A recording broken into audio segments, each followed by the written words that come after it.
For 9 years, distilled into a single sentence. That's what it sounded like when HR leaned back and smiled, sliding the updated compensation sheet across the table as if it were routine, as if loyalty had a line item and mine had quietly depreciated.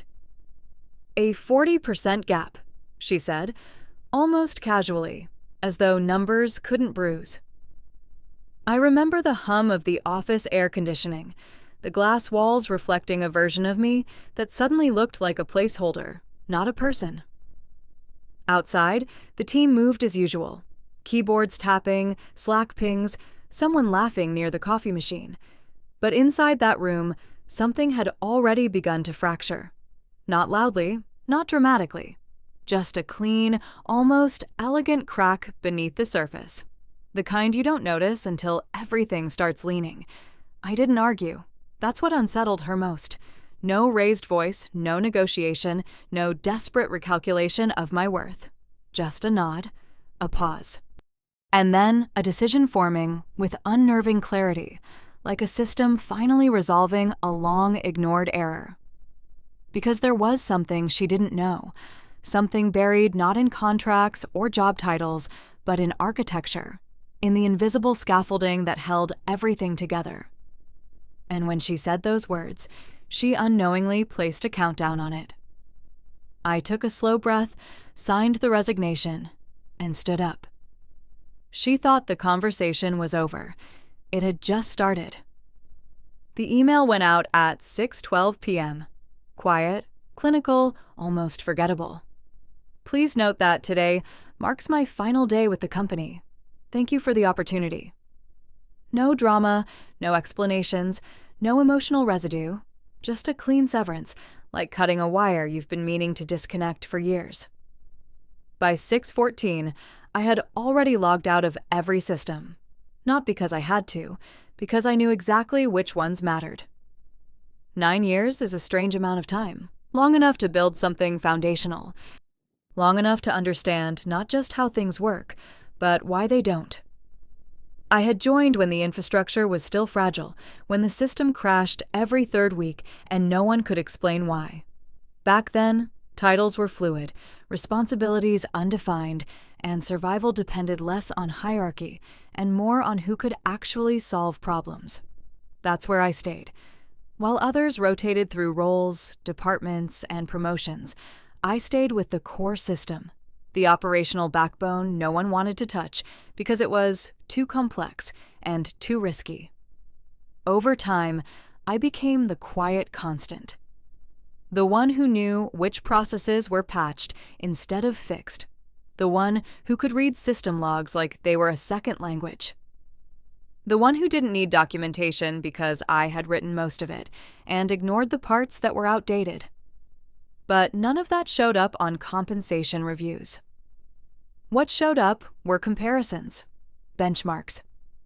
External hires with fresh certifications and polished resumes. People who knew how to present knowledge, but not how to hold a system together under pressure. Market rates have changed. That's what HR said. What they didn't say was, dependency has changed too. At 6:32 p.m., my phone buzzed. A message from a junior engineer. Hey, quick question. Did you already hand over the deployment scripts? I looked at it for a moment, then locked the screen. The architecture we ran wasn't documented the way leadership believed it was.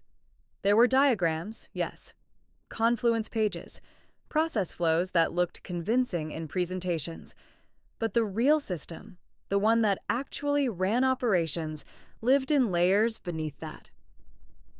Workarounds stacked on top of legacy code. Silent dependencies woven through automation pipelines. Fail-safes that weren't visible unless you knew where to look.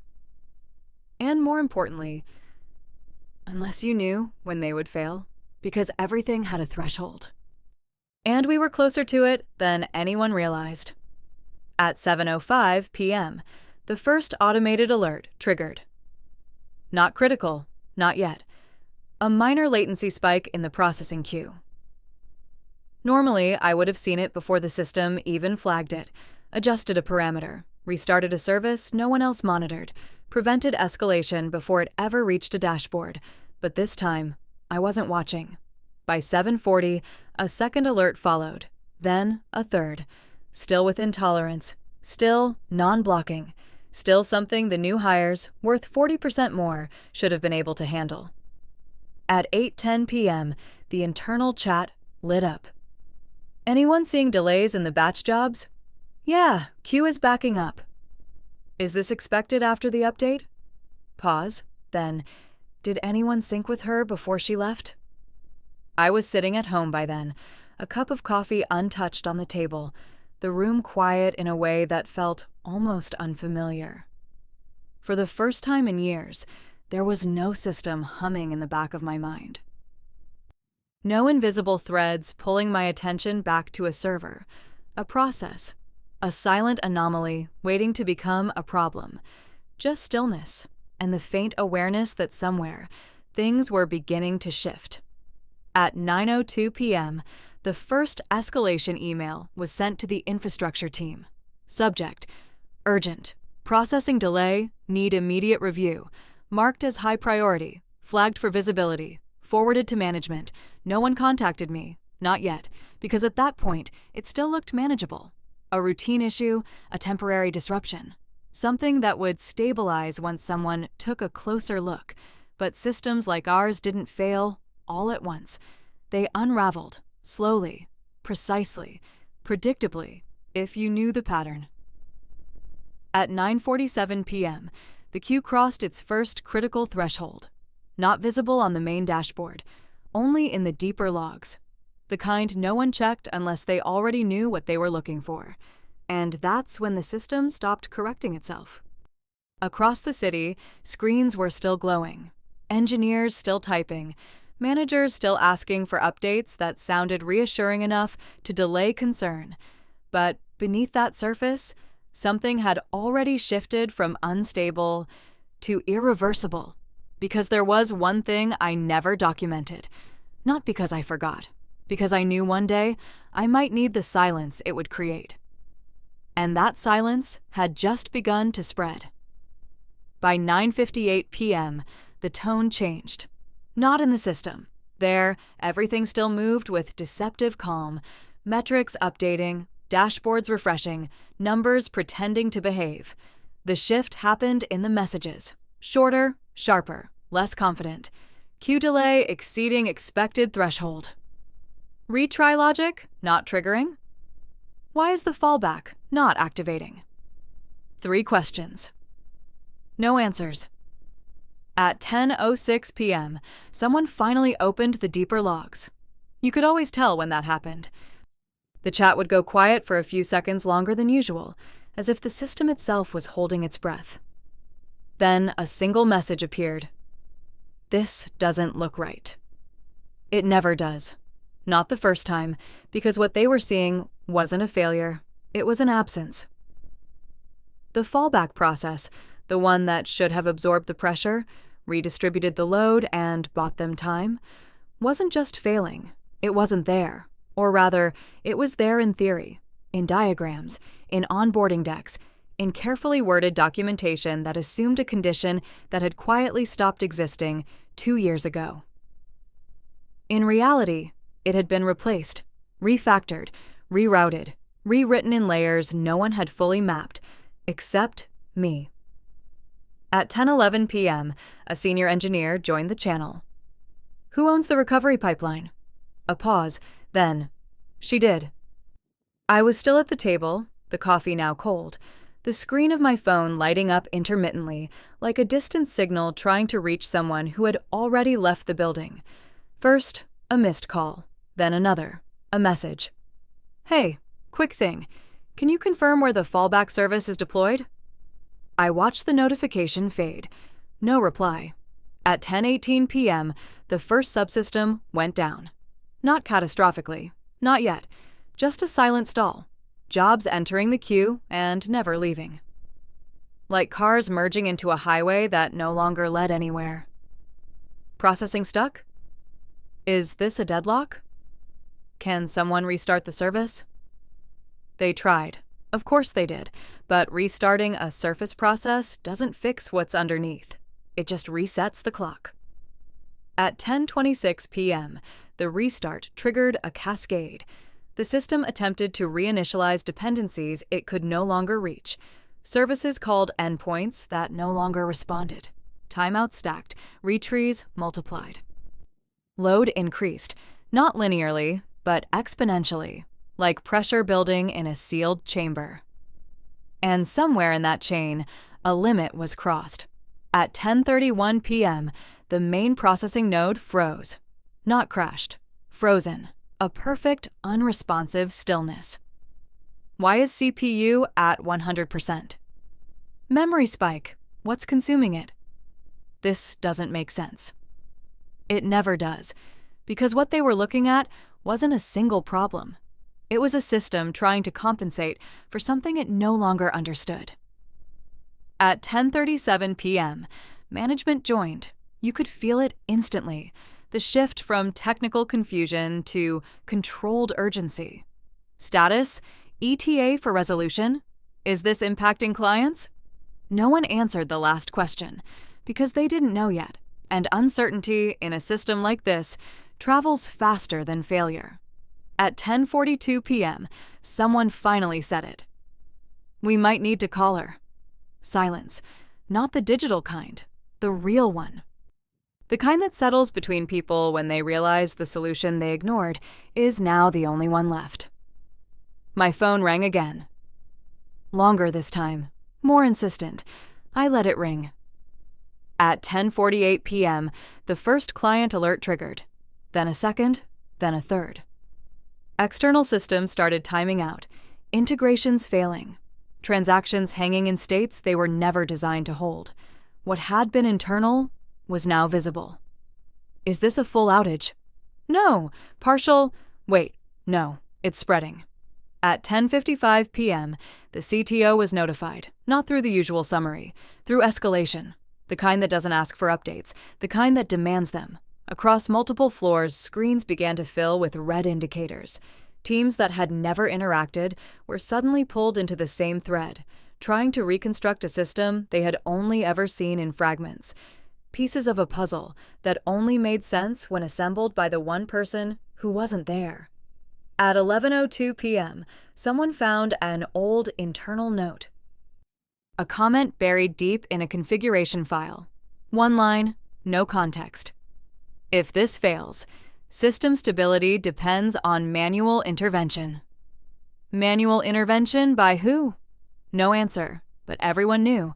I stood up, walked to the window, and looked out at the city lights, steady, indifferent, unaware of the quiet collapse unfolding behind glass walls and glowing monitors.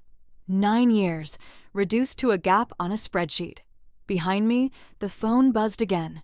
A new message, short, direct. Please, we need your help. I didn't pick it up. Not yet, because some systems don't break when you leave.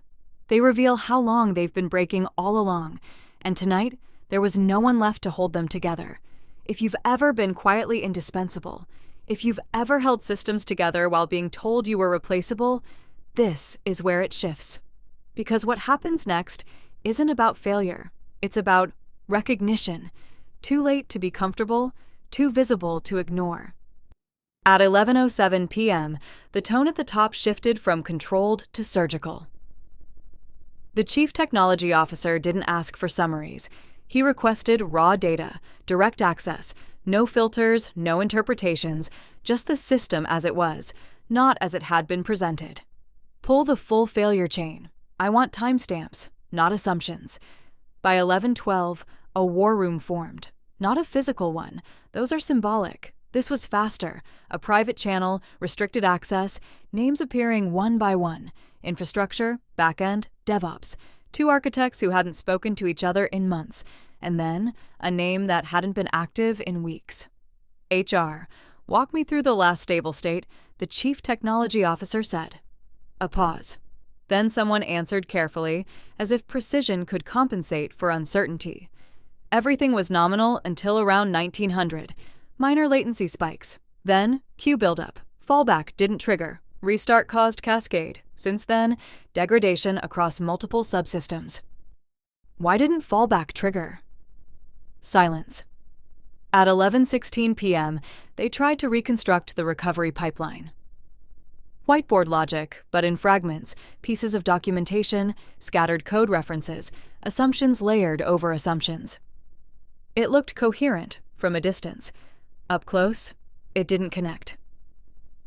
Because one segment, the critical bridge between detection and correction, wasn't behaving according to any documented logic. Who designed this layer? Another pause, then quieter this time. She maintained it. The Chief Technology Officer didn't react immediately. That was the tell, not surprise, calculation. Maintained, he repeated. Or built. No one answered. At 11:21 p.m., he requested access logs. Not user level. Administrative. The data came in clean, precise, undeniable. Every modification, every adjustment, every silent intervention over the past 2 years. Patterns emerged almost instantly. Not chaos, not improvisation, design. This isn't maintenance, he said. It wasn't a question. This is a parallel architecture. Across the channel, messages slowed. People were reading now, not reacting. Tracing dependencies that didn't exist on official diagrams, following logic that bypassed standard flows. Discovering layers that had been invisible, not because they were hidden, but because no one had thought to look. At 11:27 p.m., someone opened the configuration history. A timeline unfolded. Small changes, incremental, each one justified at the time, performance optimization, stability improvement, emergency patch, nothing disruptive in isolation, but together, a system within the system. Why wasn't this documented? No one wanted to answer that because everyone knew the real question behind it. Why did no one ask? At 11:32 p.m., the first external escalation reached executive level. Clients weren't just experiencing delays anymore. They were stopping. Transactions suspended mid-process. Data pipelines incomplete. Interfaces returning states that didn't exist in normal operation. Not failure. Interruption. Current impact? The Chief Technology Officer asked. Partial operational halt. Expanding. How fast? A beat. Faster than we can isolate. At 11:36 p.m., he made the call. Not to me. To HR. Walk me through the conversation, he said. No preamble, no context, just the point where everything had diverged. The HR manager hesitated. You could feel it, even through text, the slight delay before typing, the careful phrasing. It was a standard compensation review. Market alignment. We discussed internal parity. Did you quantify the gap? Another pause. Yes, approximately 40%. And her response? She accepted it calmly, then submitted her resignation. No one typed for a few seconds, because in that moment, the sequence aligned. Not technically, logically. At 11:41 p.m., the Chief Technology Officer returned to the logs. Not the failures, the interventions. He isolated a pattern. Every time the system approached instability over the past 18 months, something adjusted. Quietly. Precisely. Before thresholds were crossed, before alerts escalated. Manual. Not automated. She was the fallback, he said. No one disagreed, because the data didn't allow it. At 11:45 p.m., another subsystem stalled, then another. Not simultaneous, sequential, like a structure losing support beams one by one. Can we replicate her interventions? Silence. Then finally, no, we don't have full visibility into the logic. At 11:49 p.m., he asked the only question left. Has anyone spoken to her? A few messages appeared. Called, no response. Left a message. Sent texts. He didn't comment, didn't instruct, just waited, because by then, the system had moved beyond recovery scenarios that relied on internal resources. And everyone in that channel understood it, even if no one wanted to say it out loud. At 11:53 p.m., the first full operational halt occurred. Not a spike, not a delay, a stop. Dashboards froze, queues stopped updating, processes hung in place like time had paused, but only inside the system. Operations halted. The phrase appeared in the channel. No punctuation, no explanation, just the fact, and for a moment, brief, exact, unmistakable, there was nothing left to analyze, because the system wasn't failing anymore. It had already failed, and the only variable left was external. Across the city, my phone lit up again. A different name this time. Not HR, not engineering. Higher. I looked at it, let it ring once, twice, 3 times. Then I turned the screen face down. Because for the first time in 9 years, the system was no longer asking me to fix it. It was asking if I would, and that was a very different question. The call came again at 11:58 p.m. Not persistent, not frantic, precise. This time, I answered. Silence on the other end for half a second, just long enough to confirm it wasn't a mistake. Then a voice, measured, controlled. "This is the Chief Technology Officer." Of course it was. No introduction beyond that, no unnecessary framing. At that level, context is implied. "I'll be direct," he continued. "We have a system-wide halt. Recovery mechanisms are non-functional. I've reviewed the logs." A pause. "You built a secondary control layer." Not a question, a conclusion. I walked back to the table, sat down, and let the silence stretch, just enough to reset the dynamic. I stabilized a system that wasn't designed to sustain its own load, I said. What you're seeing now is the baseline, without intervention. Another pause. Shorter this time. He adjusted quickly. How do we bring it back? There it was. Not can we. Not should we. Just the operational question, stripped of everything else. I looked at the cold coffee, at the quiet room, at the absence of alerts that had once defined every hour of my day. You don't, I said. Silence, not confusion. Processing. Then what's the recovery path? He asked. There isn't one in your current architecture. I kept my tone even, not confrontational, not emotional, just accurate. The system was stable because it was being manually corrected before it crossed critical thresholds. That layer isn't documented because it evolved in response to failures that weren't formally acknowledged. You're saying we can't restore operations? I'm saying, I replied, that what you had wasn't a self-sustaining system. It was a managed one. Across the line, I could hear distant voices, muffled, urgent, contained within a room that no longer felt controlled. He covered the receiver briefly, then came back. What would it take? He asked. Now we were in the real conversation. I didn't answer immediately, because this wasn't about technical feasibility. That part was straightforward. It would take rebuilding the control layer, I said. Properly this time, with visibility, with ownership defined, with the actual dependencies mapped instead of assumed. How long? Days to stabilize, weeks to make it resilient. A beat. Longer if you want it scalable. And tonight? I exhaled slowly.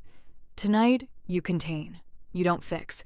You isolate failing subsystems, prevent data corruption, and stop anything that's cascading. You minimize damage. Another pause, then more quietly, and you? There it was. Not a request. Not yet. I'm not on your system anymore, I said. The distinction mattered. We can restore access. I know. Silence again, but this time it carried weight. Not technical, structural. At 12:04 a.m., somewhere across the city, teams were still trying to revive processes that no longer had the logic to support them. Commands executed, services restarted, scripts rerun. All of it precise, all of it ineffective. Help us stabilize it, he said finally. No pressure, no authority in the tone, just the acknowledgement of a gap. I leaned back slightly. For 9 years, Every incident had ended the same way. I stepped in, corrected the trajectory, restored equilibrium, and disappeared back into the system before anyone had to understand what had actually happened. Invisible, reliable, replaceable. Why? I asked. Not rhetorical, specific. He didn't answer immediately, because this wasn't a technical negotiation. It was a recalibration.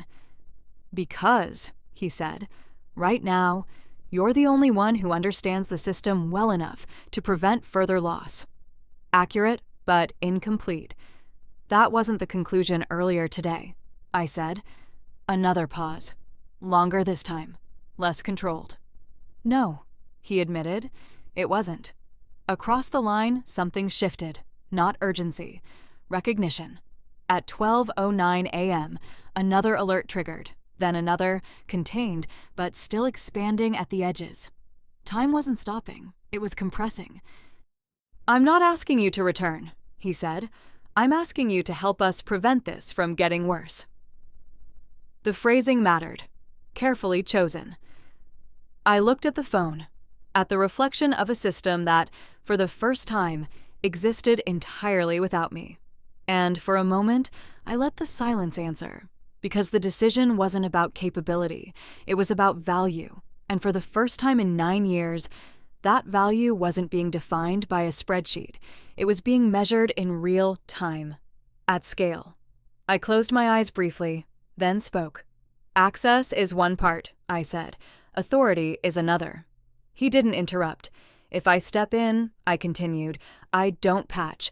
I take control of stabilization, directly. No intermediaries, no delays, no filtered communication. A beat. And this time, I added, everything is documented. Silence. Then, agreed. No hesitation, because at that point, agreement wasn't a concession. It was necessity. I picked up the laptop, opened it. Watch the system reconnect, not as an employee, not as a background function, but as an external force re-entering a structure that had already shown it couldn't hold itself. At 12:14 a.m., the first command executed. Across the network, a single process restarted. Not visibly, not dramatically, but correctly. And for the first time that night, something responded. At 12:16 a.m., the noise stopped. Not everywhere, not completely, but in one narrow segment of the system, a single corridor where processes had been colliding for hours, the chaos flattened into something predictable. Queue stabilizing, slightly, someone wrote. A question mark followed. No one trusted it yet. I didn't answer the channel. I didn't need to, because the system wasn't listening to explanations. It was responding to precision. The first move wasn't recovery, it was containment. I isolated the primary ingestion layer, throttled incoming requests, and redirected non-critical traffic into a controlled backlog, one that could wait without breaking downstream dependencies. A pressure valve, something the architecture never had.